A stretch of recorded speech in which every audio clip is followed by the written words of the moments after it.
আসসালামু আলাইকুম, সবাইকে অসংখ্য স্বাগতম জানাচ্ছি টি উইথ টিচার্সের আরেকটি এপিসোডে। আজকে আমাদের সঙ্গে আছেন টিচারদের টিচার শফিক স্যার। সো উনি যদিও ডিরেক্টলি আমার টিচার না, কিন্তু বুয়েটে পড়াকালীন সময়ে আমি আমার চারপাশে সরাসরি ওনার যত ছাত্রছাত্রী পেয়েছি, আর কারো এত ছাত্রছাত্রী আমি কখনো পাইনি। সো শফিক ভাই, আসসালামু আলাইকুম। ওয়ালাইকুম আসসালাম। আমাদের এই যে পডকাস্টটা আছে, পডকাস্টে আপনি আসছেন, আমি আসলে অত্যন্ত প্রাউড ফিল করতেছি আজকের এই পডকাস্টে যে আমি আপনার সঙ্গে একটা পডকাস্টে বসছি। এইটা আসলে আমার জন্য অনেক কিছু। আমি একটু পিছনের হিস্ট্রি টানি। শফিক ভাইয়া বা শফিক স্যার উনি অ্যাকচুয়ালি এইচএসসি 97 ব্যাচ, আমার নিজের হচ্ছে এইচএসসি 03 ব্যাচ। শফিক ভাই আমার থেকেও 6 বছরের সিনিয়র এবং উনি হচ্ছেন পড়ানো শুরু করেছিলেন সেই 1998 সাল থেকে, মানে 2098 সাল থেকে শফিক ভাইয়া পড়ান। তো উনি মূলত ম্যাথের মেগা বস, বিগ বস, যেটা ইচ্ছা বলতে পারেন। কারণ আমি আমার যে বুয়েট লাইফে উনার থেকে ভালো ম্যাথের দক্ষ কাউকে পাই নাই। ইভেন ভাইয়া একটা ছোট্ট জিনিস শেয়ার করি যে আমাদের ব্যাচের ফার্স্ট বয় যে ছিল আব্দুল্লাহ হেলাল, তো হেলাল, আমি, তারপর আরাফাত সাগর, আমরা মাঝে মধ্যেই কিন্তু আপনার কাছে আসতাম এবং আপনি তখন হচ্ছে বুয়েটের হচ্ছে সেন্ট্রাল লাইব্রেরিতে বসে আমাদেরকে কিছু ম্যাথমেটিক্যাল জিনিসপত্রের হেল্প করতেন। তো ওখান থেকে আমার আসলে শফিক ভাইকে চেনা। আরও কিছু গল্প আমি পরে বলবো। তো ভাইয়া, আমি আপনাকে প্রথম যে কোশ্চেনটা করব সেটা হচ্ছে যে আপনাকে আমরা সবাই টিচারদের টিচার বলি, এই ব্যাপারটায় আপনার অনুভূতি কীরকম? ভালোই লাগে, কারণ আমি তো 98-তে যখন পড়ানো শুরু করি তখন বুয়েটে যারা প্রথম দিকে স্টুডেন্ট ছিল, যারা প্রথম হয়েছিল, যেমন 1 থেকে 10-এর ভিতরে 6-7 জন, ওদেরকে আমি প্রায় বিভিন্ন প্রবলেম দেখাইতাম, বিভিন্ন বেসিক জিনিস ওরা জিজ্ঞেস করতো। ওই বেসিক জিনিসগুলি করার সময় আমাকে অনেক চিন্তা করতে হইতো।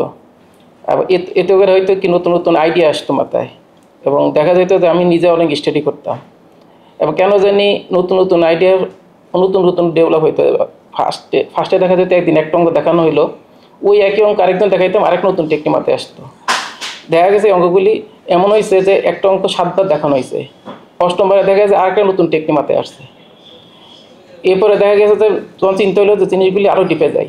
এই ডিপে করার জন্য আমাকে অনেক বাইরের বই পড়া লাগছে, অনেক কিছু শিখা লাগছে। এরপরে এমন হয়েছে স্টুডেন্টরা আছে না, বইয়ের বাইরে অনেক কিছু জিজ্ঞেস করতো যেটা বইয়ের সাথে রিলেটেড না। ওই সময় তো আসলে এত অনলাইন ছিল না, অনলাইন তো ছিলই না, এবং ইন্ডিয়ান আইটি বা এরকমও ছিল না। তখন দেখা যেত এমন প্রশ্ন জিজ্ঞেস করতো, তখন আমাকে দেখা যেত এই যে নীলক্ষেতে, তখন নিউ মার্কেটে তখন অরিজিনাল বই পাওয়া যেত, তখন ওসব অরিজিনাল বই কিনতাম, ক্যালকুলাসে বিভিন্ন অ্যানালাইসিসের বিভিন্ন গুরুত্বপূর্ণ বই কিনতাম। তারপরে এই যে বেশি করে টোপোলজি যেসব বই কিনতাম, পড়ার পরে ওগুলি আমি স্টাডি করতাম। স্টাডি করার পরে ওখান থেকে অনেক কিছু শেখা হয়েছিল। এরপরে ওদের সাথে শেয়ার করতাম। এখন শেয়ার করতে দেখা যেত যে ওদের মধ্যে সবাই তো আর বুঝতো না, কারণ এটা তো একটু হাই লেভেলের জিনিস। তারপরে বিভিন্ন টেকনিক শেয়ার করতাম। বিশেষ করে এই টেকনিকটা বেশি হয়েছিল আসলে মানে ক্যালকুলাসে, বিশেষ করে ইন্টিগ্রাল ক্যালকুলাসে এই টেকনিকটা বেশি ডেভেলপ হয়েছিল। তারপর আস্তে আস্তে ডিফারেনশিয়াল ক্যালকুলাস হয়েছিল, গতিবিদ্যা, স্থিতিবিদ্যা জিনিসটা স্টুডেন্ট আসলে একটু দুর্বলতা ছিল। আমাদের সময় গতি স্থিতিবিদ্যা বইটা ছিল অনেক বড়। যে কোনো কারণ হোক বা ইচ্ছা হোক অনিচ্ছা হোক, আমি আসলে খুব ভালো মতন গতিবিদ্যা স্থিতিবিদ্যা স্থিতিতে ভালো মতো করে আসছিলাম। পরবর্তীতে দেখা গেছে যে এই ক্যালকুলাসের জন্য আমাকে বইয়ের ক্লাস শুরুর আগে দেখা গেছে বেয়ার জনসনের বইয়ের কিছু অঙ্ক করছিলাম। এমন হয়েছিল যে যখন আমি বইটা কোচিং করি তখন হাজরার বইয়ের প্রায় 50% অঙ্ক সলভ করছিলাম। এখনকার বাচ্চা কাচ্চা তো হাজরার বইয়ের নামই মনে হয় জানে না। আবু ইউসুফের বই, তারপরে পিএন চ্যাটার্জির বই, এই বইগুলো সলভ করছি। মানে আপনি যে বইগুলোর নামগুলো বলতেছেন এখনকার জেনারেশনের বাচ্চারা কি জানে? যেমন দাস মুখার্জির বইটা অনেকে জানে। দাস মুখার্জি তো ভাই, আমি নিজেই যখন বুয়েটে ভর্তি হই, আমি প্রথম দাস মুখার্জির বই কিনছিলাম। মানে বুয়েটে ভর্তি হওয়ার পরে আমার বুয়েটের জন্য কেনা প্রথম বই ছিল দাস মুখার্জির ডিফারেনশিয়াল ক্যালকুলাস আর ইন্টিগ্রাল ক্যালকুলাস। সো এটার কথা বোধহয় হচ্ছে যারা ইঞ্জিনিয়ারিং পড়ে মোটামুটি সবাই জানে। তো ভাইয়া, আমরা তাহলে একটু বোধহয় নেক্সট কোশ্চেনটাই যাই। যে আমি মোটামুটি আমার মেমোরিতে যতটুকু আছে যে আপনি পড়ানো যে শুরু করছিলেন তারপর থেকে আমি বুয়েটের বেশ কিছু ফার্স্ট বয়ের সঙ্গে আমার নিজের পার্সোনাল ইন্টারাকশন ছিল তখন। তো তাদের মধ্যে সবচেয়ে ভালো ইন্টারাকশনটা ছিল 01 ব্যাচের যে প্রথম ছিলেন আসিফ ভাই। উনি বুয়েটের আমাদের ডিপার্টমেন্টের শহীদুল ইসলাম খান স্যারের ছেলে আসিফ ভাই। উনি বুয়েট ভর্তি পরীক্ষায় 01 ব্যাচে এইচএসসি 01 ব্যাচে ফার্স্ট ছিলেন, এবং আমার যতটুকু খেয়াল আছে উনি ওভারঅল বাংলাদেশেও এইচএসসিতে ফার্স্ট ছিলেন, মানে বোর্ড স্ট্যান্ড করা, প্রথম স্ট্যান্ড করা এবং সকল বোর্ড মিলিয়েই ফার্স্ট হওয়া, যতটুকু আমার খেয়াল আছে। তো আমি আসিফ ভাইয়ের কাছ থেকে শফিক ভাইয়ের কথা শুনছি যে আসিফ ভাই শফিক ভাইয়ের ক্লাস করতেন। তারপর আমাদের ব্যাচের আব্দুল্লাহ হেলাল, উনি তো ডিরেক্টলি ভাইয়ার স্টুডেন্ট ছিলেন। 04 ব্যাচের ফার্স্ট বয় ছিল রাইসুল, ভাইয়ার স্টুডেন্ট ছিলেন। তারপর 05 ব্যাচের ফার্স্ট বয় বোধহয় ছিল আহমেদ জুবায়ের। এরপর সবাই মোটামুটি যাকে একটু বেশি চেনে অনিক সরকার 14 ব্যাচের, সো এখন তো বোধহয় গুগলে আছে। তো অনেক সরকার আমার স্টুডেন্ট, ভাইয়ার স্টুডেন্ট। তো বেসিক ব্যাপার হচ্ছে যে ভাইয়ার কাছে টপ অফ দ্য টপ সবসময় স্টুডেন্ট হিসেবে থাকতো। তো ভাইয়া আমার কোশ্চেনটা আপনার কাছে সেটা হচ্ছে, এই যে এখনকার বাচ্চা কাচ্চা যে পড়ালেখাটা করতেছে এদের সাথে ওই সময়কার এই যে টপ অফ দ্য টপস এদের পড়ালেখার মৌলিক পার্থক্যটা কোথায়? মৌলিক পার্থক্যের কারণ হলো সিলেবাস চেঞ্জ একটা বড় ফ্যাক্টর। কারণ সিলেবাসের মধ্যে আগে সিলেবাসটা ছিল একটু বড় ছিল, তখন রেজাল্টের থেকে স্বীকার করতে একটা গুরুত্ব ছিল। এখন যেমন A+ 80% পেলে A+ পাওয়া যায়, তখন কিন্তু স্ট্যান্ডার্ড একটা ব্যাপার ছিল যে 99 পাইতে হবে, ম্যাথে 100 পাইতে হবে, ফিজিক্সে 100 পাইতে হবে। এবং সেক্ষেত্রে যেহেতু এখন সিলেবাস তো নতুন, সিলেবাসটা বড় ছিল। যেমন ম্যাথের কথাই বলি, ম্যাথে আমাদের সময় বীজগণিতে 8টা চ্যাপ্টার ছিল। 8টা চ্যাপ্টার, শুধু বীজগণিতে 8টা চ্যাপ্টার ছিল আপনাদের সময়? আচ্ছা। এরপরে ফার্স্ট পার্টে ছিল ইন্টিগ্রাল ক্যালকুলাস, ডিফারেনশিয়াল ক্যালকুলাস ছিল না, এটা ছিল সেকেন্ড পার্টে। তখন ছিল জ্যামিতি ছিল, ত্রিকোণমিতি ছিল ফার্স্ট পার্টে, আর সেকেন্ড পার্টে ছিল ডিফারেনশিয়াল ক্যালকুলাস, ইন্টিগ্রাল ক্যালকুলাস, গতিবিদ্যা, স্থিতিবিদ্যা। গতিবিদ্যা চারটা ছিল। আমাদের সময় তাই ছিল। ব্যাপারটা হচ্ছে আমরা পড়তাম হচ্ছে যে ত্রিকোণমিতি, বীজগণিত, জ্যামিতি, এগুলো ফার্স্ট পেপারে পড়তাম। সেকেন্ড পেপারে যে পড়তাম স্থিতিবিদ্যা, গতিবিদ্যা আর ক্যালকুলাস। আমার সময় জনমিতি ছিল, কিন্তু পরবর্তী বিচ্ছিন্ন গণিত একটা টাপটা যোগ হয়েছে। বলবিদ্যা এবং বিচ্ছিন্ন গণিত। আমাদের সময় বিচ্ছিন্ন গণিত ছিল, জনমিতি ছিল। জনমিতি। আচ্ছা আচ্ছা। এখন যেটা ছিল আমার সময় মানে প্রশ্নটা একটু প্রসঙ্গে ফেরত আসি। প্রসঙ্গটা আমার প্রশ্নটা ছিল যে তখনকার টপারদের আপনি মোটামুটি সবারই টিচার, তাহলে এই এখন যে বাচ্চা কাচ্চাগুলি আছে কারেন্টলি যারা টপার হয় আর তখনকার যারা টপার ছিল এদের পড়ালেখার মধ্যে একটা মৌলিক পার্থক্য অলরেডি আমরা দেখি বা বুঝি। তো আমার প্রশ্নটা হচ্ছে এই যে মৌলিক পার্থক্যটা, এই মৌলিক পার্থক্যটা কি এবং মৌলিক পার্থক্যটা আসলে কেন তৈরি হলো? মৌলিক পার্থক্য তো বললাম, মানে একটা সিলেবাস একটা কারণ, আর একটা হলো মানে দেখা গেছে সিলেবাস ছাড়াও সবার মধ্যে টার্গেটটাকে জিপিএ সিস্টেমে যে একটা পরিবর্তন, আর দুই হচ্ছে সবার রেজাল্ট ভালো করতে হবে, শিক্ষার এখানে গুরুত্ব কম থাকে। কিন্তু ভাই টপাররা কি আসলে মানে হচ্ছে ওই রেজাল্ট ওরিয়েন্টেড হয় বেশি, নাকি টপাররা আরেকটু বেশি সবসময় জানতে চায়? এখন ওই সময় নরডেমে যেরকম সিস্টেমে, যেমন নরডেম বলি ঢাকা টপ যে কলেজ, ওই কলেজে এরকম হয়তো নরডেমতে স্ট্যান্ড করতো না, রেজাল্ট ভালো করতো কিন্তু স্ট্যান্ড করতো না, কিন্তু বুয়েটের টপে থাকতো। কিন্তু একটার পরে দেখা গেল যে নরডেম থেকে প্রচুর মানে A+ আসলো, রেজাল্ট ভালো করে, মানে গোল্ডেন অনেক বেশি এবং ঢাকা কলেজ তো স্ট্যান্ড করতো, অনেক স্ট্যান্ড করতো ঢাকা কলেজ থেকে। কিন্তু ঢাকা কলেজ থেকে সেই তুলনায় বুয়েটে বা সব জায়গায় চান্স কম পাইতো, কিন্তু নরডেম অনেক চান্স পাইতো। যেমন আমাদের সময় ছেলেটা বুয়েটে ফার্স্ট হইলো, সে নরডেম কলেজ থেকে পরীক্ষা দিল, সে মানে স্ট্যান্ড করলো 18তম। নরডেম কলেজ থেকে টোটাল 2 জন স্ট্যান্ড করছিল আপনাদের বছর। আপনাদের ঢাকা সময় ঢাকা কলেজ থেকে করছিল আচ্ছা 16 জন। আচ্ছা আচ্ছা, ঢাকা কলেজ থেকে আপনাদের বছর 16 জন ঢাকা বোর্ডে স্ট্যান্ড করে। ওই বছর স্ট্যান্ড একটু বেশি করছিল, কারণ ওখানে যৌথভাবে করে প্রায়। আচ্ছা আচ্ছা আচ্ছা, বুঝতে পারছি যে ওই একই মার্কস পেলে তখন দেখা যেত 20 জনের মধ্যে আসলে অনেকেই ঢুকে গেছে। আচ্ছা ঠিক আছে ভাইয়া, তাহলে আমরা যেটা বুঝলাম সেটা হচ্ছে মৌলিক পার্থক্যটার একটা কারণ হচ্ছে সিলেবাসটা হচ্ছে মডিফাইড হয়েছে, চেঞ্জ হয়েছে। আর আরেকটা মৌলিক পার্থক্য হচ্ছে রেজাল্ট ওরিয়েন্টেড হয়ে গেছে। আচ্ছা, এইখানে আমার একটা প্রশ্ন আছে। এই প্রশ্নটা হচ্ছে যে ধরেন ক্লাসরুমে তো এখনো আমি ক্লাসরুমে পড়াই, ভাইয়াও পড়ান। তো আমি ভাইয়া ক্লাসরুমে যে জিনিসটা এখন খেয়াল করি, বাচ্চা কাচ্চাদের মধ্যে একটা মানে হচ্ছে একটা জিনিস শেখার পর ওই শেখাটাকে কাজে লাগানোর প্রবণতার থেকে এইটা পরীক্ষায় আসবে কিনা এটা টেনশন বেশি। মানে যখন আমি পড়তে যাই দেখি যে তাদের মধ্যে একটা জিনিস কাজ করে যে এটা শিখে আমার লাভ কি, এই জিনিসটাকে আগে আপনি পেতেন কিনা ওই সময়টায়? ওই সময় শিখার একটা ইচ্ছা ছিল, ওরকম না ছিল না আমার, আমি পরীক্ষা কি করব এটা পরে, কিন্তু আমাকে শিখতে হবে, শিখার প্রতি একটা মানে জোশ বা একটা স্পিড ছিল। তার মানে আমি যদি একটু ইন্টারাপ্ট করে বলি জিনিসটা, যে এখন অ্যাকচুয়ালি বাচ্চা কাচ্চা অনেক বেশি রেজাল্ট ওরিয়েন্টেড, কিন্তু তখন আসলে রেজাল্ট ওরিয়েন্টেডের থেকে বেশি একটা জিনিস জানার আনন্দ, মানে আমি আরো জানবো আরো শিখবো, এই জিনিসটা ছিল। কিছু আছে, এখনো কিছু আছে যে তারা আসলে শিখতে চায়। সবসময় কিছু বাচ্চা কাচ্চা থাকবে যে যারা আসলেই শিখতে চায়, আসলেই জানতে চায়, কিন্তু এই সংখ্যার পরিমাণটা আমার কাছে যেটা মনে হয় যে আমাদের জেনারেশনে এই সংখ্যাটা আসলে এত বেশি ছিল না, কিন্তু এখনকার জেনারেশনে এই সংখ্যাটা অনেক বেশি গেছে। মানে হচ্ছে যারা রেজাল্ট ওরিয়েন্টেড তাদের সংখ্যা বাড়ছে, আর হচ্ছে জানার জন্য পড়ব এই সংখ্যাটা আসলে এখন এসে কমে গেছে, আগে একটু বেশি ছিল। যেমন একটা অঙ্ক বলি, যেমন একটা অঙ্ক আমরা যে করি, অঙ্কটা সলভ করতে পারলেই খুঁজি, কিন্তু এই অঙ্কটা আসলে কেন এরূপভাবে করতে হয়, সলিউশনটা এই ওয়েতে কেন হলো, অন্যভাবে কেন হইলো না, এবং এটার ভিতরে কোনো সিঙ্গুলারিটি আছে কিনা, মানে কোনো প্যাচ বা সমস্যা আছে কিনা, এটা আমরা চিন্তা করি না। দেখা যায় এই অঙ্কগুলি যদি আমি একটু অপশন বা মানে একটু টেকনিক চেঞ্জ করি বা ডাটা চেঞ্জ করে দিই, তখন দেখা যায় এমন হয় যে আমার কনসেপ্টের সাথে আনসার মিলে না। কারণটা কি, আমার কনসেপ্টটা একটা বেসিক কনসেপ্টটা আগানো একটা, কিন্তু এই অঙ্কটারও তো স্পেশাল কিছু কেস আছে যে এই কেসগুলির জন্য এটা চেঞ্জ হইতে পারে।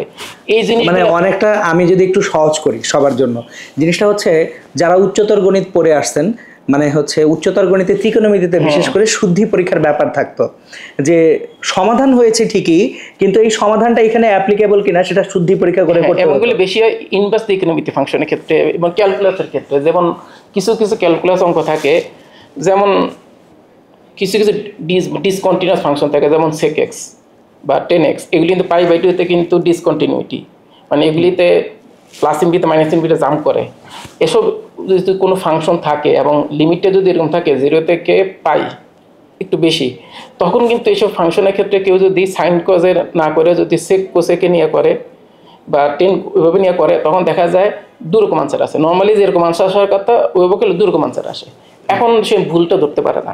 আগে কিন্তু কি করতো, স্টুডেন্টে জিজ্ঞেস করতো, ভাই এটা কেন হয়েছে, এটা কেন হয় না, তা আমার ভুলটা কোন, মানে হচ্ছে আগের বাচ্চা কাচ্চারা তাহলে অনেক বেশি লজিক খুঁজতো, যে এই ম্যাথের পিছনে লজিকটা কি। এখনকার বাচ্চা কাচ্চারা লজিকটা একটু কম খোঁজে, তারা ম্যাথটার অ্যান্সার খুঁজতে পারলেই খুশি। হ্যাঁ, আচ্ছা ভাইয়া, আমি আরেকটা কোশ্চেন করবো এখানে, যেহেতু এই যে বাচ্চা কাচ্চাদের পড়া নিয়ে কোশ্চেনটা আসতেছে, আমি যদি এইভাবে বলি যে আমি যেটা দেখছি এখনকার যারা টপার বা এখনকার যারা একটু সামনের দিকের, তারা কিন্তু প্রচুর প্রবলেম সলভ করে, প্রচুর। ওই সময় কি বাচ্চারা প্রচুর প্রবলেম সলভ করতো, নাকি অল্প প্রবলেম কিন্তু কত বেশি ভাবে সলভ করা যায় এটা করতো? এখন আগের বইতে কিন্তু আমার একটা বই গুলো এনাফ ছিল। এখন যেমন 6, 7, 8টা বই বর্ষ করে, তখন কিন্তু একটা বই এত অঙ্ক ছিল। যেমন আমাদের সময় ছিল ডাকুয়ার একটা বই ছিল, এত অঙ্ক ছিল চিন্তা করা যেত না, কিন্তু একটা বই আমাদের এনাফ হয়ে যেত। এবং অঙ্কগুলি এমন ছিল না যে একই অঙ্ক 10 জায়গায় আছে। এখন যেমন বই আছে একই অঙ্ক 7-8টা, মানে একই অঙ্ক দেখা যায় একটা বইতে এখানে আছে, আবার কিছুক্ষণ পর আরেক জায়গায় আছে, আরেক জায়গায় আছে। এই যে গুছানো না, আগে এরকম ছিল না, সব কিছু গুছানো ছিল। ডাকুয়ার বই ছিল, হকের বই, হক স্যারের বই ছিল, তারপর আরেকটা স্যার লুৎফুজ্জামান স্যার, ওনারও বই ছিল। এডমিশন আমরা লুৎফুজ্জামান স্যারের বই করতাম, বিভিন্ন ভেরিয়েশন থাকতো, যে সব অঙ্ক লাগতো না। এবং আমরা টেকনিকগুলি অ্যাপ্লাই করতাম, বিভিন্ন টেকনিক অঙ্কগুলো সলভ করার চেষ্টা করতাম। এবং এমন না যে একেবারে একসাথে 200 অঙ্ক 500 অঙ্ক করা লাগবে, এমন না, কিন্তু নিয়ম মাফিক আগাইতাম। এখন দেখা যায় একটা টেন্ডেন্সি হয়ে গেছে, এমসিকিউর জন্য 2-3 হাজার 4 হাজার এমসিকিউ শুরু সব সলভ করে, এটার জন্য শর্টকাট করে। আমার মনে আছে মানে যে ছেলেটা 90s এর ভর্তি পরীক্ষা ফার্স্ট হইলো, ও কিন্তু এত আস্তে অঙ্ক করতো। যেমন সিম্পল একটা অঙ্ক, 2x + 1 = 2, তা আমরা কি লিখবো, 2x ডাইরেক্ট লিখবো 1 সমান এত, ও করতো না। ও 2x + 1 = 2, 2x সমান কত, 2 - 1, 2x সমান কত, 1, অথবা 1 সমান হাফ, এভাবে লিখতো। এভাবে আস্তে আস্তে লিখতো। ওর নাম আসিফ ছিল, তারপরে সে বুয়েট ভর্তি পরীক্ষা ফার্স্ট হয়েছিল। এখন ওকে আমি দেখি না কোনো শর্টকাট দিয়ে অঙ্ক করতে, অথচ এই সাইডে বুয়েট ভর্তি পরীক্ষা ফার্স্ট হয়েছে। কিন্তু এখন দেখা যায় কি, শর্টকাটেই মনে হয় তো ফার্স্ট হওয়া যায়, এবং কোনো বেসিক জিনিস অত দরকার নাই, জানলেও সমস্যা নেই, কিন্তু দ্রুত করতে হবে। এমসিকিউ কিভাবে আমি তাড়াতাড়ি শেষ করবো। আচ্ছা, এইখানে একটা জিনিস আমি একটু কোশ্চেন করি, এই যে বাচ্চাদের যে এই টেন্ডেন্সির পিছনে মানে কোচিং সেন্টার বা শিক্ষকদের দায় কতটুকু দেখেন আপনি? এখানে 6 থেকে দায় 60 থেকে 70%। আচ্ছা, মানে যদি শিক্ষকরা বাচ্চাদেরকে আমি এটাকে ভুলভাবেই পরিচালিত করা বলি, যে আমি সবসময় ক্লাসে একটা কথা বলি, তুমি টেকনিক শেখো, শর্টকাট শিখো না। তুমি একটা রুল বা একটা ফর্মুলা শিখছো, এই ফর্মুলাটাকে কিভাবে আরো সহজে অ্যাপ্লাই করা যায় সেটা তুমি শেখো, কোনো সমস্যা নেই। কিন্তু জাস্ট হচ্ছে শর্টকাট, যে এই শর্টকাট ওই শর্টকাট, বিভিন্ন গাইড টাইডের মধ্যে দেখা যায় যে এর শর্টকাট ওর শর্টকাট, তারপর অনেক টিচার বলেন যে আমার মেথড এই শর্টকাটটার অ্যাগেনস্টে আমি সবসময় কথা বলি। তো ওইটাই ভাইয়া বলতেছিলাম যে যদি টিচাররা শর্টকাট মেথডটা না শিখে বাচ্চাদেরকে টেকনিকমুখী করে, তাহলে কি এইটা বাচ্চাদের জন্য অনেক বেশি উপকারী হবে? অনেক উপকারী হবে। যেমন আমি একটু বলি, 2008 সালে যে ছেলেটা সেকেন্ড হলো, ও বইটা সেকেন্ড, ঢাকা ভার্সিটি সেকেন্ড, আইইউটিতে সেকেন্ড, তিনটাতে সেকেন্ড হয়েছে। আচ্ছা, কিন্তু বইটা যা সে আবার ফার্স্ট হয়েছে, মানে বইটার রেজাল্টে ফার্স্ট হয়েছে। কিন্তু ওর একটা দুঃখ ছিল, তিনটাতে সেকেন্ড, কোনটা ফার্স্ট হয় নাই, কিন্তু বইটার রেজাল্টে ফার্স্ট হয়েছে। ওর নাম মানে গ্রাজুয়েশনের সময় সে ফার্স্ট হয়েছে। ওর নাম সাদ্দাম সাকিব তন্ময়। এখন ও আমার কাছে যখন এডমিশনের জন্য আসলো, তখন তো ছিল বইটা 50% রিটেন ছিল, এমসিকিউ ছিল, রিটেন ছিল 50%, আর ঢাকা ভার্সিটি তো এমসিকিউ। ও হয়েছে কি ভাই একটু শর্টকাট দেখান। আমি কই ভাই শর্টকাট দেখার মধ্যে দেখো, তো ওকে আমি স্পেশাল মানে শর্টকাট দেখাইলাম। তো পরীক্ষা দেওয়ার পরেও তো এমনি তো ভালো ছাত্র, আমার কাছে কি করলে কি না করলে এটা তো কিছুই না, ও চান্স হইলো। তাই আমি বললাম তুই শর্টকাট অ্যাপ্লাই করছো? ভাই আমি ভয় একটা অ্যাপ্লাই করি নাই, চিন্তা করলাম যে এগুলি করতে যাই পরে আমার মনে হয় ভুল হইব, আমার ভয়ে কাজ করছে। শুধু এটা না, আরেকটা ছেলে ছিল 8তে ছিল, ওরও আমি দেখাইছি, ও সেম একই কথা বলছে, ভাই আমি অ্যাপ্লাই করি নাই। ও বইয়েরটা হয়েছে সম্ভবত 4th মনে হয়, আর ঢাকা ভার্সিটি মানে 9th ছিল, আর সাদমা সাকিব দুইটাতে সেকেন্ড হয়েছিল।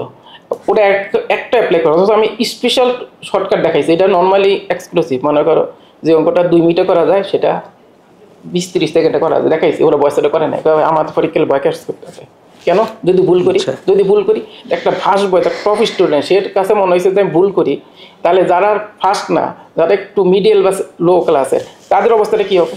মানে আমি এখানে ভাই একটা জিনিস বলি, আমি ক্লাসরুমে সবসময় একটা কথা বাচ্চাদেরকে বলি যে দেখো আজকে ভাইয়া আমি যদি তোমাদেরকে 20টা শর্টকাট দেখি, তোমরা তালি দিবা কেন?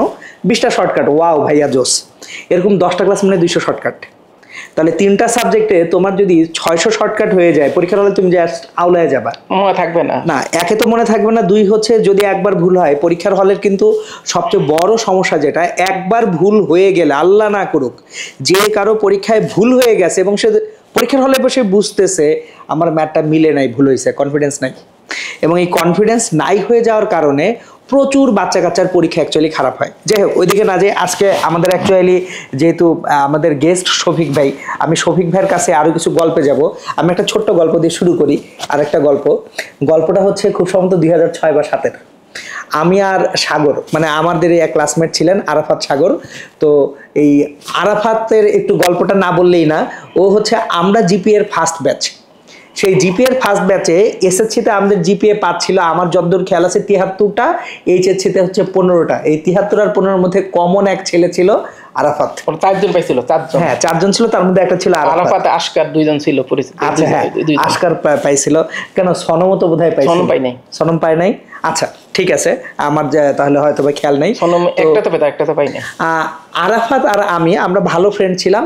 একদিন আরাফাত আমাকে বলতেছে চল আমরা আজকে আইসক্রিম খাবো। আমি বলছিলাম কার কাছ থেকে আইসক্রিম খাবি? বলে আছে চল যাই।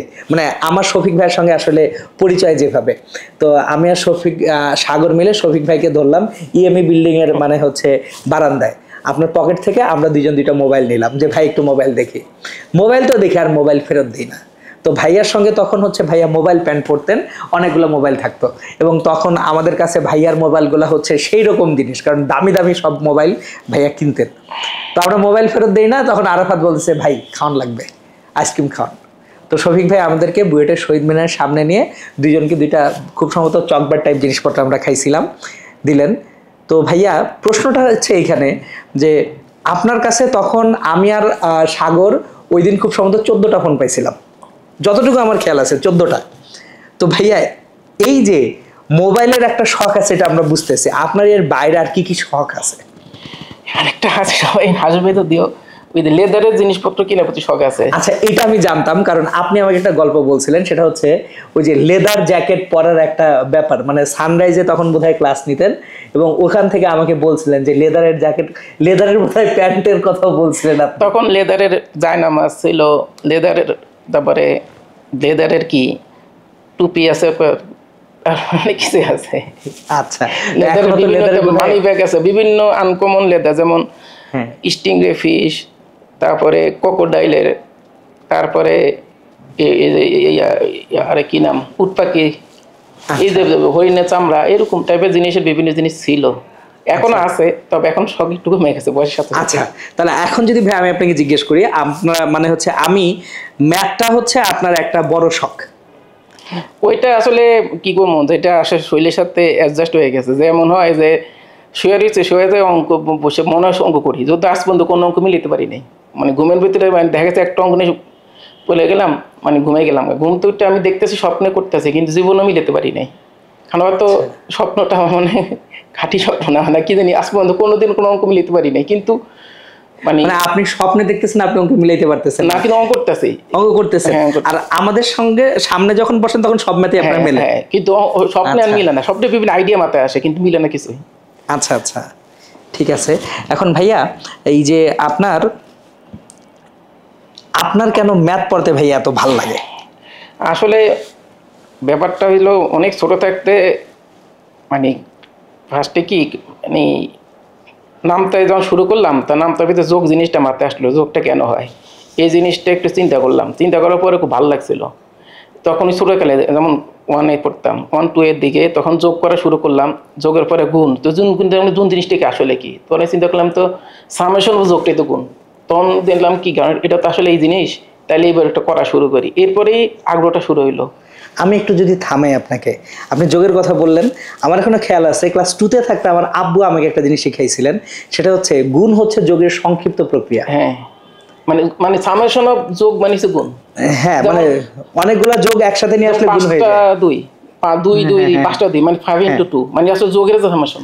হ্যাঁ হ্যাঁ, সেটা এখন এরপরে ক্লাস 3-তে আরেকটা আগ্রহ লাগলো কি জন্য, যখন আমি দামিনী কোম্পানি বয়েজে ছিলাম, তখন একটা স্যার আমাদেরকে দ্বিপতি ধারার ব্যাপারটা বলি, দ্বিপতি ধারার ক্ষেত্রে উনি একটা টেকনিক বলছিল, যে টেকনিক আমরা বিস্তার করে পাবে না, উনি আরেকটা টেকনিকে দেখাইছিল, ওইটা আমার মাথায় গেঁথে গেছিলো, দেখা হেভি জিনিস তো।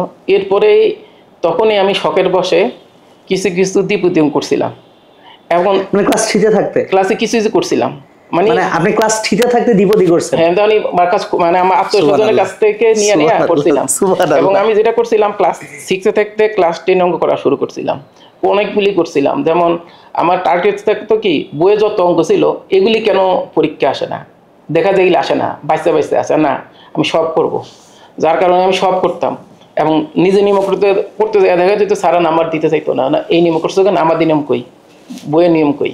এই জন্য বেশি সমস্যা হইতো জ্যামিতিতে, বিশেষ করে উপপাদ্যে। সম্পাদ্য তো চিত্র আঁকতে হয়, কোনো ভাষা লেখা লাগে না, এটার জন্য অত সমস্যা হয় না, কিন্তু উপপাদ্য দেখা দিত যে আমি আমার মতন করে ব্যাখ্যা লিখছি, কত ব্যাখ্যাটা ভালো হয় নাই, কিন্তু 0 দিয়ে দিত। আমি বললাম যে ভুলটা কোন জায়গায়, কয় হয় নাই, এই নিয়মে হয় না, এভাবে একটা ভুল তথ্য আগে দেওয়া হইতো। এবং তারপরে আমি ক্লাস 9-10-এ পর্যন্ত, যে আমাদের একটা খুব ভালো একটা বই ছিল, বিশেষ করে উচ্চতা গণিতের জ্যামিতি, যে বইটা খুব ভালো ছিল, এখন অত এই বইটা বাজারে নাই, অত অনেক চেষ্টা করি খোঁজার জন্য, আমার কাছে মানে বীজগণিত বইটা এখনো আছে, কিন্তু মানে জ্যামিতির বইটা নাই। কিন্তু আমি এখানে প্রায় সব অঙ্ক করছিলাম, কিন্তু ভুলটা হয়েছিল কি, আমি তো বুঝি নাই, যেটা সুন্দর গুছিয়ে রেখে দিতাম তাহলে ভালো হইতো, কিন্তু আমি তো মোটামুটি জ্যামিতির সব অঙ্ক করছিলাম, উদাহরণের অঙ্ক, অনুশীলন অঙ্ক যখন হইতেছিল, নোট বই কিনছি, নোট বই কিনে করছি, নোট বই থেকে ভুল খুঁজে ভুল বাড়ি করছি, এমন হয়েছে একটা অঙ্কের জন্য 3 সময় নষ্ট হয়েছে, ভুলটা কোন জায়গায়, কেন নোট বই পরে নিজে ভুল বাইরে করে কারশন করে সলভ করছি। এবং এই জন্য জ্যামিতি প্রতি একটা দুর্বলতা ছিল, মানে এসএসসি পর্যন্ত জ্যামিতিটা বেশি ভালো লাগতো, বীজগণিত ভালো ছিল, কারণ বীজগণিত আমাদের সময় ধারা যোগ করলে অনেক চ্যাপ্টার ছিল, মানে এত বেশি করে করছিলাম, এটার জন্য আমি ইন্টারের বই তো তখন ধারা যোগ ছিল না, তখন আমি অনার্সের বইয়ের থেকে আমি, আমার মনে আছে মানে 93-তে, তখন ক্লাস 9-এ 93 তখন ক্লাস 9-এ পড়ি, তখন আমি নীলক্ষেতে যাই, নিউ মার্কেটে নীলক্ষেতে যাই, আমি একটা বই কিনছিলাম, প্রফেসর মনিবুর রহমান চৌধুরীর একটা বই বীজগণিত, এই বইটা কিনছিলাম, বইটা বীজগণিত অনেক শিখছিলাম, কিন্তু সবটা শিখা সম্ভব নয়, কিছু বুঝে নাই, কিন্তু মোটামুটি যা শিখছি ওইটা পরে অনেক কাজে লাগছে। এরপরে যখন ইন্টারে আসি, তখন ইন্টারে সবাই কলেজ ভর্তি নিয়ে শুরু করলো, এখন কলেজ ভর্তি নিয়ে যখন শুরু করলো, আমি তখন করি নাই, আমি বসে বসে পুরা ইন্টারে বই করা শুরু করছি, এবং সবার আগে আমি শুরু করছিলাম ত্রিকোণমিতি, কারণ আমাদের সময় ত্রিকোণমিতিটা একটা নতুন ছিল, এসএসসিতে ছিল অল্প, কিন্তু এসএসসি বড় ছিল, এবং তখন বইটা ছিল এসএমএদের বইটা মোটা একটা বই সবুজ গের, ওই বইয়ের এই মোটা একটা বই ছিল, আমি পুরো বইটা আগে শেষ করছি। এটা শেষ করার পর আমি একটু উল্টাপাল্টা কাজ করছিলাম, সবাই ক্যালকুলাস নাই কঠিন, এরপর শুরু করছি ক্যালকুলাসের মধ্যে ডিফারেন্সিয়াল শুরু করছি, ইন্টিগ্রেশন শুরু করছি। এটা শেষ করার পরে শুরু করছি গতিবিদ্যা স্থিতিবিদ্যা, তারপরে গেছি বীজগণিত জ্যামিতি। আমি এপ্রিল মাস শেষ করে ফেলাইছি পুরো কোর্স। আমাদের পরীক্ষা যে বছর পরীক্ষা হয়েছে তারপরে বছরের এপ্রিলে শেষ করছি। তখন মানে আপনার এসএসসি পরীক্ষা যে বছর হলো তার পরের বছর এপ্রিলের মধ্যে আপনার ম্যাথ শেষ। মানে যেবার এসএসসি পাস করছি ওই বছরের পরের বছর মানে যদি পাস করি জুনে, পরের বছর এপ্রিলে আমি পুরোটা শেষ করে দিছি। আচ্ছা, মানে পুরো ম্যাথ শেষ আমি আপনার? পুরো ম্যাথ শেষ করছি, বাকিগুলো আমার দরকার না, খালি ম্যাথটা শেষ করতে হবে। এবার ফিজিক্স ধরছি, কিন্তু ম্যাথটা আমার খুব ভালো লাগতো। এবং এরপরে যেটা করছি, যে অঙ্কগুলি আমার কাছে খটকা ছিল ওগুলি নোট বই থেকে একটা আসন করছি, করে নিচ্ছি, এবং যে অঙ্কগুলি মজা পাইছি ওগুলি আবার 3-4 করে দেখি আরো সহজ করা যায় কিনা। যখন একটা অঙ্ক যখন একবার হয়ে যায় তখন কিন্তু জোশ চলে আসে। হ্যাঁ, মানে একটু মানে হচ্ছে আমি কোশ্চেনটা আবার একটু করি। আমার কোশ্চেনটা ছিল কেন ম্যাথ পড়াতে ভালো লাগে। একটা আপনি তো বলতেছেন যেটা আপনার ম্যাথের জার্নি, ওইটার জন্য ভালো লাগে। ও আচ্ছা, মানে যখন আমি পড়াইছি এই জিনিসটা আমার শেখানোর দরকার, যেভাবে আমি শিখছি ওইটা শেখানোর দরকার। বুঝতে পারছি, মানে হচ্ছে আপনি যে ডিটেলস বা রিগোরাসলি যেভাবে পড়ে আসছেন, এই পড়ানোটাই আপনি অ্যাকচুয়ালি শিক্ষার্থীদের বা ছাত্রদেরকে দিতে চান, এই কারণে ম্যাথ পড়তে ভালো লাগে। এখানে একটা টার্নিং পয়েন্ট সানেক কোচিং সেন্টার অবশ্যই বলবো, কারণ সানেক কোচিং সেন্টার তো আমরা এতগুলি বস টিচার পাইছিলাম, ফাত্তা ভাই থেকে শুরু করে এখন বইটা টিচার উনি ফাত্তা স্যার, ইলেকট্রিক্যালের ফাত্তা স্যার, ফাত্তা ভাই, মানে ইলেকট্রিক্যালের ফাত্তা স্যার। আচ্ছা, ফাত্তা স্যার তো মানে হচ্ছে, হ্যাঁ ঠিক আছে, তারপর হ্যাঁ এরকম কিছু বস টিচার পাইছিলাম, এরকম আরো কিছু ভালো টিচার পাইছিলাম। ওনাদের কাছে ক্লাস নেওয়ার পরে আরো আগ্রহ বাড়ছে যে বইয়ের, আমরা তো পড়ছিলাম হকের বই বা ডাকুয়ার বই, কিন্তু ওনারা যে সব টেকনিক দেখাইতো এটা বইতে ছিল না, ওটা ছিল এই লুৎফুজ্জামান স্যারের বই। তখন আমি লুৎফুজ্জামান স্যারের বইটা আবার কিনছি, কেনার পর ওগুলি করা শুরু করছি। তখন ওনারা পড়ানোর পরে চিন্তা হলো যে আমি নিজের মতো করে আবার চিন্তা করছি, কিছু বাইর দেখলাম যে আমার বড় হয়েছে, কিছু বাইরের সাথে কন্টেস্ট করে এই জিনিস ছোটো করে ফেলাইছে। তো আমার চিন্তা এই জিনিস ছাত্র শেখানো দরকার। এটা মেনলি হয়েছিল যখন চান্স পাই, তখন সানের মির্জা ভাই বললো তুমি তো পয়সা আছে, কাজ করো। তো আমি যেটা করতাম, সানরাইজে তখন তো সিনিয়র বেশি ক্লাস নিত, জুনিয়রদের তখন ক্লাস কম থাকতো, আর খাতা দেখতে হতো। খাতা দেখতে ভালো ছাত্র দেখলাম অনেক মজার টেকনিক দেখায়, আর খারাপ আর দেখা যেত যে ওরা বিভিন্ন প্রবলেম সলভিং করতে আসে। এখন আমি প্রবলেম সলভিংয়ে দেখতাম যে আমি যেহেতু ভালো মতো করে আসছি, তখন ওগুলি সব করে দিতেছি। এখন একটা পর্যায়ে হয়েছে কি, স্টুডেন্টরা অনেক ভিড় জমাইতো, ক্লাস আর বেশি করতো না, খালি আমার কাছে ভিড় জমাইতো। তখন আমি যে সানরাইজের রুমে বসে, তখন রনি ভাই ছিল ম্যানেজার, আমি ঘন্টার পর ঘন্টা সকাল 9টায় আসতাম, রাত 8টা পর্যন্ত যাইতাম, খালি বসে প্রত্যেকটা অঙ্ক সলভ করে দিতাম, সুন্দর করে বুঝাই দিতাম। এবং যার কারণে দেখা গেছে কি ওই সময় আমার আগ্রহ আসছে যে আমি যেটা জানি সেটা ছাত্র শিখলে কেমন হয়। আলহামদুলিল্লাহ যেটা হয়েছিল, অনেক টপ স্টুডেন্ট ছিল, তারা শেখার জন্য আসছে, আমি শেখার জন্য আমি ওদেরকে ওই সার্ভিস দিছিলাম। কিন্তু ওই সময় আমার জ্ঞানটা যতটা ছিল, যতই পড়াই ততটা ডেভেলপ করছি।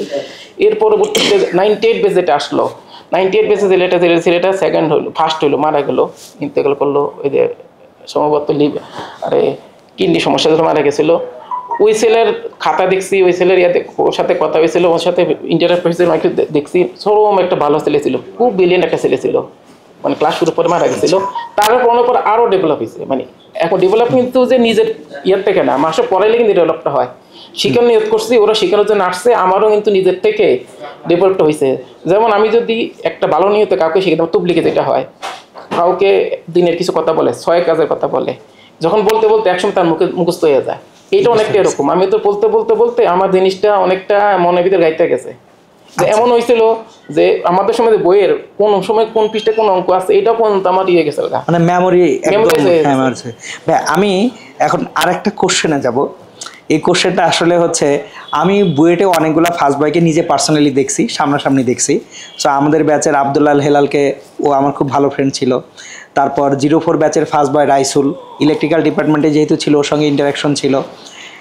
01 ব্যাচের আসিফ ভাই, উনি আমার খুব কাছের বড় ভাই ছিলেন, পরে বুয়েটের টিচার হন, কিন্তু ওনাকে কখনোই স্যার বলতে পারি নাই, সবসময় ভাইয়া বলতাম। তারপর 00 ব্যাচের আবদুল্লাহ ইবনে আনোয়ার ভাই ছিলেন। আমার ভাই কোশ্চেন হচ্ছে, এই যে এতগুলা ফার্স্ট বয় আপনি দেখছেন, এদের মধ্যে কার মধ্যে কি স্পেশাল দেখছেন? আচ্ছা, একজন স্পেশাল, তবে আমার ম্যাথমেটিক্যালি যদি চিন্তা করি, ম্যাথমেটিক্যাল লজিকের বেলায় এদের মধ্যে সবচেয়ে বেশি স্ট্রং লজিক কার আপনার দেখা মতে? লজিক্যালি ম্যাথমেটিক্যাল ব্রেন কার সবচেয়ে বেশি মনে হতো যে ডেভেলপড? আসলে আমার কাছে মনে হয়েছিল 09 ব্যাচের যে ছেলেটা মানে ছিল, সিলেটে আসলে ফার্স্ট হয় নাই, কিন্তু সিলেটে এখন ওর নাম হচ্ছে জিয়া, ইস্তিয়াক জিয়া ছেলেটার, ওর ম্যাথমেটিক্যালি সবচেয়ে বাকিদের তুলনায় ভালো ছিল।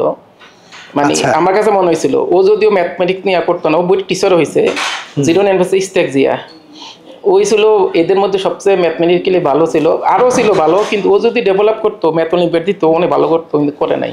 আচ্ছা, যেহেতু অলিম্পিয়াডের কথা আপনি বললেন, আমি তাহলে একটা জিনিসের প্রশ্ন করব। আমি পার্সোনালি বাচ্চা কাচ্চাদেরকে অলিম্পিয়াডে কখনোই উৎসাহিত করি না।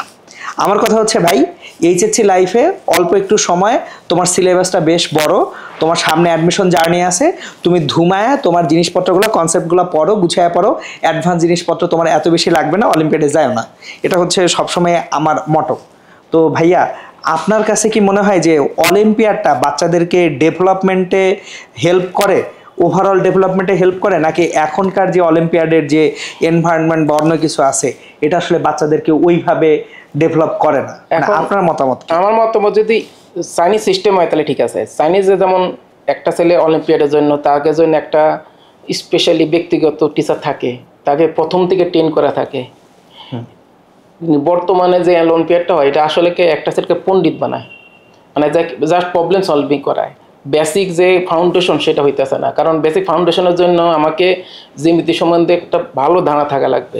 মানে আমি ভাই একটু সংক্ষেপ করে জিনিসটাকে, তার মানে হচ্ছে যেহেতু আমাদের দেশের সিস্টেমটাই গলদ আছে, যেমন কমিউনিকেশন খুব ভালো ধারণা থাকে। আমরা ডেপথে না যাই, যেহেতু হচ্ছে পডকাস্টটা লম্বা হয়ে যাচ্ছে আমাদের, আমরা মানে সবকিছু ডেপথে না যাই, যদি আমি এই জন্য কোশ্চেনগুলো হ্যাঁ না অ্যান্সারটা আসলে বেশি চাচ্ছি, যে এখনকার অলিম্পিয়াডের এনভায়রনমেন্টের জন্য এই অলিম্পিয়াডটা বাচ্চাদের জন্য এত হেল্পফুল হচ্ছে না, কারণ তারা শুধুমাত্র কিছু ম্যাথ সলভ করতে শিখতেছে, কিন্তু এটার বেসিকটা তো ওইভাবে শিখতেছে না।